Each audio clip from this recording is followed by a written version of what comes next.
ശ്രീരാമന്റെ ക്ഷേത്രം തുറന്നു കഴിഞ്ഞു.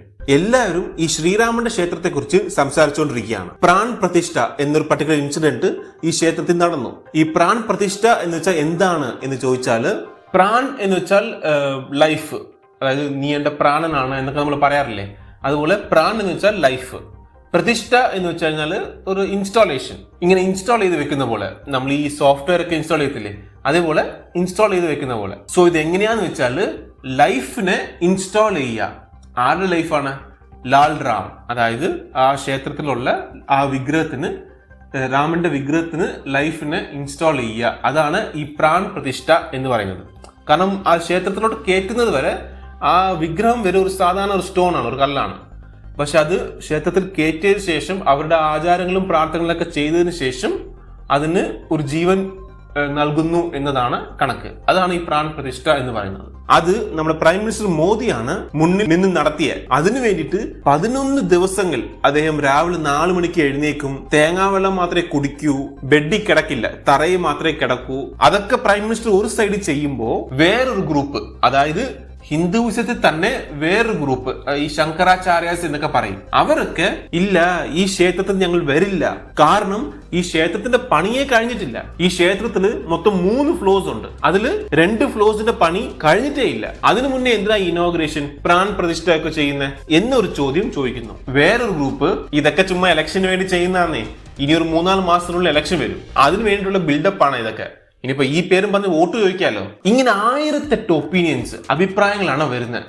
അത് മാത്രമല്ല, സുപ്രീം കോടതി രാമന് ഇവിടെ ക്ഷേത്രം നിർമ്മിക്കാം എന്ന് പറഞ്ഞപ്പോൾ തന്നെ അതിന്റെ കൂടെ വേറൊരു കാര്യവും പറഞ്ഞിട്ടുണ്ടായിരുന്നു. നിങ്ങൾ വേറൊരു സ്ഥലം ഇസ്ലാം ജനങ്ങൾക്ക് കൊടുക്കണം, ഒരു മുസ്ലിം പള്ളി നിർമ്മിക്കാൻ എന്ന്. അതായത് സുപ്രീം കോടതിയുടെ വിധി. ഇപ്പൊ എല്ലാവരും ഈ ക്ഷേത്രത്തെ കുറിച്ച് സംസാരിക്കുന്നുണ്ട്, ബട്ട് എന്തുകൊണ്ട് ആരും ഈ മുസ്ലിം പള്ളിയെ കുറിച്ച് സംസാരിക്കാത്ത? ഇപ്പോ ആ മുസ്ലിം പള്ളിയുടെ അവസ്ഥ എന്താണ്?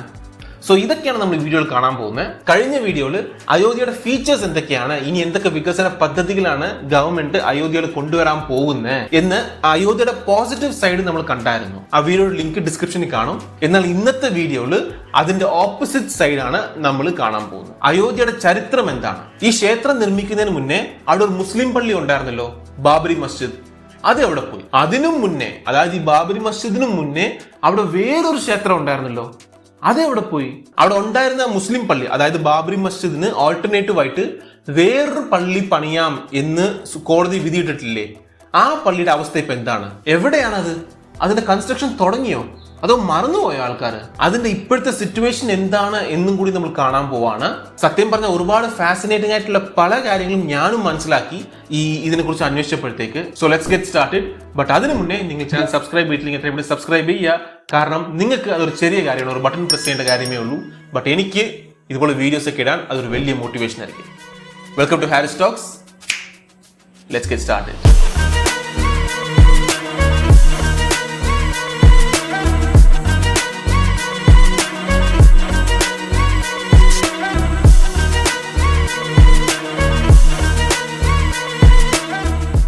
ഹിന്ദു മതത്തില് പ്രധാനപ്പെട്ട ഒരു ബുക്ക് രാമായണമാണ്. സോ ആ രാമായണത്തിന്റെ ഹീറോ രാമൻ ജനിച്ചത് അയോധ്യയിൽ ഒരു പർട്ടിക്കുലർ ക്ഷേത്രത്തിലാണ് എന്നൊരു വിശ്വാസം പല വർഷങ്ങളായിട്ട് ഉണ്ടായിരുന്നു. ഇവിടെ 1528 മുഗൾ സാമ്രാജ്യം സ്ഥാപകനായിട്ടുള്ള ബാബറിന്റെ നിർദ്ദേശപ്രകാരം വലിയൊരു മുസ്ലിം പള്ളി നിർമ്മിക്കപ്പെടുന്നുണ്ട്. പിന്നീട് അതിനെ ബാബരി മസ്ജിദ് എന്ന പേരിലാണ് ആ പള്ളി അറിയപ്പെടുന്നത്. ഇതിനുശേഷം ഒരു 300 വർഷത്തേക്ക് ഒരു പ്രശ്നവും ഇല്ലായിരുന്നു. പിന്നെ 1853 ഹിന്ദുക്കള് ഈ ഒരു പള്ളി ഒരു അമ്പലം പൊളിച്ചിട്ട് നിർമ്മിച്ചതാണ്, അതിനാൽ തന്നെ അത് തിരിച്ചു വേണം എന്ന അവകാശവാദങ്ങളുമായിട്ട് രംഗത്ത് വരുന്നുണ്ട്. പിന്നീട് ഹിന്ദു മുസ്ലിം പ്രശ്നങ്ങളൊക്കെയായി. അങ്ങനെ ഇരിക്കുമ്പോൾ 1949 അതായത് ഇന്ത്യക്ക് ഇൻഡിപെൻഡൻസ് ഒക്കെ കിട്ടിയതിനു ശേഷം പെട്ടെന്ന് ഒരു ദിവസം ആ മുസ്ലിം പള്ളിക്കകത്ത് രാമന്റെ വിഗ്രഹം വന്നു എന്ന് പറയുന്നു. അപ്പൊ പെട്ടെന്ന് ആൾക്കാർ, ബാബറി മസ്ജിദിന്റെ അകത്ത് രാമന്റെ വിഗ്രഹം വന്നു, അപ്പൊ രാമൻ അദ്ദേഹത്തിന്റെ പ്ലേസ് റീക്ലെയിം ചെയ്യുന്നു എന്ന് പറഞ്ഞ് കുറെ പേര് അവിടെ പ്രാർത്ഥിക്കാനൊക്കെ തുടങ്ങി. ബട്ട് കുറെ പേര് സംശയിക്കുന്നത് എന്താന്ന് വെച്ചാല്, സംശയിക്കുന്നതെന്നല്ല, ഏകദേശം നമുക്ക് ഉറപ്പാണ്, അതായത് ആരെങ്കിലും ഒരാള് ആ വിഗ്രഹം എടുത്തിട്ട് വന്നിട്ട് ആരും ഇല്ലാത്ത സമയം നോക്കി ആ പള്ളിക്കകത്ത് കൊണ്ടുവന്ന് വെച്ച് കാണും. എന്തായാലും അന്ന് തൊട്ട് പ്രശ്നങ്ങളൊക്കെ രൂക്ഷമായി. കാരണം ഒരു മുസ്ലിം പള്ളി ഇരിക്കുന്നു, അതിനകത്ത് ഹിന്ദു ദൈവത്തിന്റെ ഒരു വിഗ്രഹം വെച്ചിട്ട് അതിനകത്ത് അവരുടെ ആചാരങ്ങൾ നടത്തുകയും ചെയ്യുന്നു. അപ്പോൾ ഈ മുസ്ലിംസ് എന്ത് ചെയ്യും? രാമന്റെ വിഗ്രഹം എടുത്ത് പുറത്തിടണോ എന്നൊക്കെ പറഞ്ഞ് കുറെ കൺഫ്യൂഷൻസും ഭയങ്കര പ്രശ്നങ്ങളും അങ്ങോട്ടും ഇങ്ങോട്ടും തർക്കവും ഒക്കെ ആയി. ജവഹർലാൽ നെഹ്റു ആയിരുന്നു അന്നത്തെ പ്രൈം മിനിസ്റ്റർ. ഇനി ഒറ്റ ഒരുത്തൻ അങ്ങോട്ട് കയറി പോകരുത് എന്ന് പറഞ്ഞ് ആ സ്ഥലം ഗവൺമെന്റ് കൈയേറ്റം ചെയ്ത് സീലും വെച്ചു. അങ്ങനെ പൂർണ്ണമായിട്ടും അടച്ചു മൂടപ്പെടുകയാണ് ഈ സ്ഥലം. പിന്നെ 1984 വിശ്വ ഹിന്ദു പരിഷത്ത് എന്ന ഒരു സംഘടന രാം ജന്മഭൂമി മൂവ്മെന്റ് എന്നൊരു മൂവ്മെന്റ് സ്റ്റാർട്ട് ചെയ്യുന്നു. അപ്പൊ അവരുടെ എയിം എന്താന്ന് വെച്ചാല് രാമൻ ജനിച്ചത് അവിടെയാണ്, സോ ആ സ്ഥലം തിരിച്ച് ഞങ്ങൾക്ക് തന്നെ വേണം, അവിടെ ഒരു ക്ഷേത്രം നിർമ്മിക്കണം എന്നതാണ്. ഇങ്ങനെയൊക്കെ പ്രശ്നങ്ങൾ നടന്നുകൊണ്ടിരിക്കുമ്പോൾ 1986 ഈ ഒരു പ്രദേശം ഹിന്ദുക്കൾക്ക് വിട്ടുകൊടുക്കാൻ വേണ്ടി ഫൈസാബാദിന്റെ കോടതി വിധിയൊക്കെ വരുന്നുണ്ട്. ബട്ട് അവിടെയും അന്ന് എല്ലാവരും പറഞ്ഞത് എന്താണെന്ന് വെച്ചാൽ രാജീവ് ഗാന്ധി ചില രാഷ്ട്രീയ നേട്ടങ്ങൾക്ക് വേണ്ടി വോട്ട് ബാങ്കിന് വേണ്ടിയിട്ടായിരുന്നു ഇങ്ങനെ ഒരു വിധി എന്ന് അന്ന് ആരോപണങ്ങളൊക്കെ ഉണ്ടായിരുന്നു. ബട്ട് വി നോട്ട് ഷുവർ, അതൊരു ആരോപണമായിട്ട് തന്നെ നിൽക്കുമായിരുന്നു. പിന്നെ ഫൈനലി 1992 ഡിസംബർ 4 VHPയുടെ നേതൃത്വത്തിൽ 1 ലക്ഷത്തിനും അധികം വരുന്ന കരസേവകര് അയോധ്യയിലേക്ക് പോയി. പിന്നെ ഡിസംബർ 6 ബാബറി മസ്ജിദ് അവർ തകർത്ത് കളയുകയും ചെയ്തു. ബാബർ ക്ഷേത്രം തകർത്തിട്ടാണോ അവിടെ ബാബറി മസ്ജിദ് പണിഞ്ഞത് എന്ന് നമുക്കറിയത്തില്ല, നമ്മളത് കണ്ടിട്ടുമില്ല. പക്ഷെ കണ്ണുകൊണ്ട് നമ്മൾ കണ്ട ഒരു കാര്യം എന്താന്ന് വെച്ചാൽ ഈ ബാബറി മസ്ജിദിനെ എല്ലാവരും തകർക്കുന്നത് നമ്മൾ കണ്ടു. ഇപ്പോൾ നെറ്റിൽ പോയാൽ ഇപ്പോഴും നമുക്ക് ഫോട്ടോസ് ഒക്കെ കാണാൻ പറ്റും. എന്തായാലും ബാബറി മസ്ജിദിനെ അവർ തകർത്ത് കളഞ്ഞു.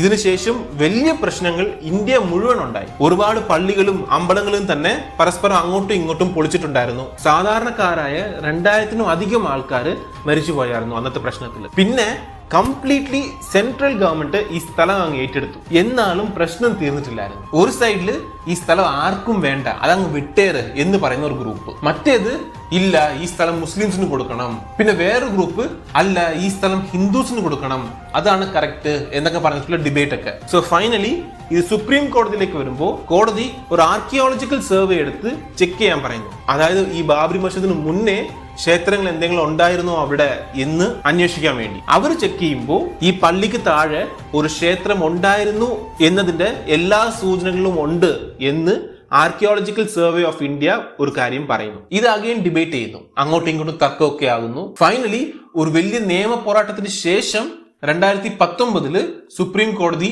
ഇതിന് വിധി പറയുകയാണ്. ഈ സ്ഥലത്ത്, അതായത് മൊത്തം സ്ഥലവും ക്ഷേത്രം നിർമ്മിക്കാം എന്ന് വിധി വരുന്നു. മുസ്ലിംസിന് ഇച്ചിരി മാറി ഒരു സെറ്റ് ഓഫ് ലാൻഡ് കൊടുത്ത് അവിടെ അവർക്ക് ഒരു പള്ളി നിർമ്മിക്കാം എന്നതാണ് വിധി. അതായത് ആ സ്ഥലത്ത് ബാബറി മസ്ജിദ് ഇടിച്ച സ്ഥലത്ത് ഹിന്ദു ക്ഷേത്രം നിർമ്മിക്കാം, അത് കഴിഞ്ഞിട്ട് ഇച്ചിരി മാറിയിട്ട് അതേപോലെ ആ സ്ഥലത്ത് തന്നെ ഒരു വലിയ മുസ്ലിം പള്ളിയും നിർമ്മിക്കാമെന്ന് കോടതി പറഞ്ഞു. പിന്നെ 2020 foundation stone is being laid for this temple. പറ്റുന്നത്രയും നേരത്തെ നിർമ്മിക്കാനാണ് ഇവർ ട്രൈ ചെയ്യുന്നത്. എങ്ങനെ പോയാലും 2026 ആകും ഇതിന്റെ കൺസ്ട്രക്ഷൻ ഒക്കെ കംപ്ലീറ്റ് ആകാൻ. ബട്ട് ഇപ്പൊ ഇവർ എന്താ ചെയ്തേക്കുന്നതെന്ന് വെച്ചാൽ പ്രാൺ പ്രതിഷ്ഠ എന്നൊരു ഫംഗ്ഷൻ നടത്തുന്നു. ഈ ഫംഗ്ഷൻ പ്രൈം മിനിസ്റ്റർ ആണ് മുന്നിൽ നിന്ന് നടത്തിയത്. ഓക്കെ, ഇതാണ് അയോധ്യയുടെ ഓവറോൾ സ്റ്റോറി ലൈൻ. ഇപ്പോ സുപ്രീം കോടതിയുടെ വിധി എങ്ങനെയായിരുന്നു എന്ന് വെച്ചാൽ ഇവിടെ നിങ്ങൾക്ക് ക്ഷേത്രം വെക്കാം, ബട്ട് വേറൊരു സ്ഥലത്ത് അവർക്ക് സ്ഥലം കൊടുക്കണം, അവിടെ അവർക്കൊരു വലിയ പള്ളി നിർമ്മിക്കാം, അതിന് പെർമിഷൻസും നിങ്ങൾ കൊടുക്കണം എന്ന് കോർട്ട് പറയുന്നു. അപ്പൊ ഇങ്ങനെ സ്ഥലമൊക്കെ കൊടുത്തു. ഈ സ്ഥലം ഇപ്പൊ എവിടെ ഇരിക്കുന്നതെന്ന് വെച്ചാല് അയോധ്യയിൽ നിന്ന് ഒരു 25 കിലോമീറ്ററിന് അപ്പുറത്ത് ധന്നിപ്പൂർ എന്ന ഗ്രാമത്തിലാണ് ഈ സ്ഥലം കൊടുത്തത്. അവിടെ സ്ഥലം കൊടുത്തപ്പോൾ തന്നെ കുറെ പ്രശ്നങ്ങളൊക്കെ ആയി. ഒരു സൈഡില് ഓക്കെ ഇതൊരു നല്ല കാര്യമാണ് എന്ന് പറഞ്ഞു, വേറൊരു സൈഡില് അതായത് മെയിൻലി ഈ അയോധ്യയിലുള്ള മുസ്ലിംസ് ഇല്ലേ, അവരെന്തോ പറയുന്നത് വെച്ചാല് ഞങ്ങളുടെ നാട് ഇവിടെയാണ്, അപ്പൊ ഈ സ്ഥലം വിട്ടിട്ട് ഒരു 25 കിലോമീറ്ററിന് അപ്പുറത്ത് ഒരു പള്ളി വെക്കാനുള്ള സ്ഥലം കൊടുത്തു കഴിഞ്ഞാല് ഞങ്ങൾക്ക് എങ്ങനെ ഡെയിലി പോയിട്ട് വരാൻ പറ്റുന്നത്? ഓക്കെ, എന്തായാലും നമുക്ക് സ്ഥലം കിട്ടി, ഇനി നമുക്ക് അവിടെ ഒരു പള്ളി നിർമ്മിക്കാം എന്ന് തീരുമാനിക്കുന്നു. ഫൈനലി ആ പള്ളിക്ക് ഒരു പേരും വെക്കുന്നു, മസ്ജിദ് മുഹമ്മദ് ബിൻ അബ്ദുല്ല എന്നാണ്. ഇവർക്കൊരു 5 ഏക്കർ കിട്ടിയിട്ടുണ്ട് ഈ പള്ളി നിർമ്മിക്കാൻ. സോ 5000 പേർക്ക് ഒരേ സമയത്ത് നിസ്കരിക്കാൻ പറ്റുന്ന വിധത്തിൽ ഒരു വലിയ മോസ്ക് നിർമ്മിക്കണം എന്ന് തീരുമാനിക്കുന്നു. അതില് വേറൊരു നല്ല കാര്യം അവർ ചെയ്യുന്നത് എന്താന്ന് വെച്ചാല് അവിടെ പള്ളി മാത്രമല്ലാതെ ഒരു ഹോസ്പിറ്റലും കൂടി നിർമ്മിക്കാം എന്നതാണ് അവരുടെ പ്ലാൻ. ആ ഹോസ്പിറ്റലിൽ ഒരു 300-500 ബെഡുകൾ വരെ വെക്കാൻ പറ്റും. ആ പള്ളിയുടെ കോമ്പൗണ്ടിൽ തന്നെ നിർമ്മിക്കും. അതുകൂടാതെ ഈ പള്ളിയുടെ കോമ്പൗണ്ടിൽ ഒരു മ്യൂസിയവും കാണും, ഒരു റിസർച്ച് സെന്റർ കാണും. അങ്ങനെ ഒരു വലിയ പ്ലാൻ അവർ റെഡിയാക്കുന്നു. ഓക്കെ, പ്ലാൻ ഒക്കെ കൊള്ളാമല്ലോ. ഇപ്പൊ എന്തായി? ഭയങ്കരമായിട്ട് കൺസ്ട്രക്ഷൻ വർക്ക് ഒക്കെ നടന്നുകൊണ്ടിരിക്കുവാണോ എന്ന് ചോദിച്ചാൽ ഇപ്പോ ഈ സ്ഥലം പോയി നോക്കിക്കഴിഞ്ഞാല് ദേ ഇങ്ങനെ ഇരിക്കും, കംപ്ലീറ്റ്ലി എംപ്റ്റി, ഗ്രൗണ്ട് മാത്രമേ ഉള്ളൂ. കുട്ടികൾക്ക് ക്രിക്കറ്റ് കളിച്ചുകൊണ്ടിരിക്കുന്നത് നമുക്ക് കാണാൻ പറ്റും. ഒരു കൺസ്ട്രക്ഷനും സ്റ്റാർട്ട് ചെയ്തിട്ടില്ല. നിങ്ങൾക്കൊരു സംശയം വരും, രണ്ടുപേർക്കും ഒരേ സമയത്താണ് വിധി വരുന്നത്. അതായത് ഹിന്ദുക്കൾക്കും മുസ്ലിംസിനും ഒരേ വിധിയാണ്. ഒരു 3-4 വർഷത്തില് രാമന്റെ ക്ഷേത്രം ഓപ്പൺ ചെയ്തു, പ്രാർത്ഥനയൊക്കെ കഴിഞ്ഞ് അത്യാവശ്യം റെഡിയായി. ഫുള്ളി റെഡി ആയില്ലെങ്കിലും അത്യാവശ്യം റെഡി ആയല്ലോ, ജനങ്ങൾക്ക് കയറി കാണാൻ പറ്റുന്ന രീതിയിൽ റെഡിയായി. എന്നാൽ ഇവിടെ മുസ്ലിം പള്ളി വെക്കേണ്ട സ്ഥലത്ത് കുട്ടികൾ ക്രിക്കറ്റ് കളിച്ചുകൊണ്ടിരിക്കുന്ന ഒരു സ്ഥലമായിട്ട് ഇരിക്കുകയാണ്. പ്ലാൻ ഒക്കെ കൊള്ളാം, എസ്പെഷ്യലി ഹോസ്പിറ്റൽ വെക്കണം എന്നൊരു ഐഡിയ ഒക്കെ ഉണ്ടല്ലോ, അതൊക്കെ നല്ല ഐഡിയ തന്നെയാണ്. ബട്ട് എന്താ ഒന്നും നടക്കാത്ത? അതിന് കാരണങ്ങൾ എന്തൊക്കെയാണെന്ന് വെച്ച് കഴിഞ്ഞാല് ഈ NOCs ഒക്കെ ഒബ്റ്റെയിൻ ചെയ്യാൻ ഒരുപാട് സമയമൊക്കെ എടുത്തു എന്നാ പറയുന്നത്. സോ UP ഗവൺമെന്റിന്റെ അടുത്തുനിന്ന് എല്ലാ NOCസും വാങ്ങിക്കാനും ടൈം കുറെ എടുത്തു. അതേസമയത്ത് വേറൊരു സൈഡിൽ അല്ല, മനഃപൂർവ്വം ഡിലേ ചെയ്യുകയാണ് എന്നും പറയുന്നുണ്ട്. ബട്ട് സത്യം എന്തോ നമുക്ക് അറിയത്തില്ല. ആൻഡ് സെക്കൻഡ് വൺ എന്താണെന്ന് വെച്ചാൽ അയോധ്യ ഡെവലപ്മെന്റ് അതോറിറ്റി എന്ന് പറയുന്ന ഒരു സ്ഥാപനമുണ്ട്. അവരാണ് അവിടെ എന്തൊക്കെ ബിൽഡിങ്സ് ഒക്കെ വരാം എന്ന് തീരുമാനിക്കുന്നത്, അപ്രൂവൽ ഒക്കെ കൊടുക്കുന്നത്. കാരണം ചുമ്മാ അവരവരുടെ ഇഷ്ടത്തിന് ചുമ്മാ അങ്ങനെ ബിൽഡിങ്സ് ഒന്നും വെക്കാൻ പാടില്ലല്ലോ. അതിന് കണക്കുകളുണ്ട്. ഇപ്പൊ ഫോർ എക്സാമ്പിൾ ഒരു പാർക്ക് ഉണ്ടെങ്കിൽ അതിനടുത്ത് ബാറുകളൊന്നും വെക്കാൻ പാടില്ല, അല്ലെങ്കിൽ സ്കൂൾ ഉണ്ടെങ്കിൽ അതിനടുത്ത് ബാറുകൾ വെക്കാൻ പാടില്ല.